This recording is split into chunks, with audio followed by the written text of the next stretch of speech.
È Marcello Maisano ad essere riconfermato commissario straordinario del Libero Consorzio Comunale di Agrigento. Il decreto è stato firmato dal presidente della regione Rosario Crocetta e dall'assessore Luisa Lantieri. Il dirigente del Dipartimento regionale dell'istruzione e della formazione professionale era già alla guida del consorzio dal 24 aprile 2015. L'incarico durerà fino al 30 giugno 2016.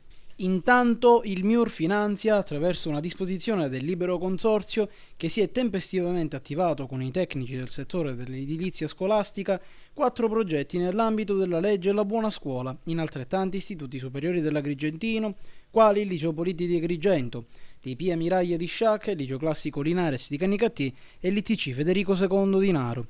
I finanziamenti sono stati investiti al fine di garantire la sicurezza degli edifici scolastici e di prevenire eventi di crollo di solai e controsoffitti. Ed è nell'ambito della formazione che prende il via da Agrigento il corso sulla contabilità armonizzata, diretta dal Libero Consorzio.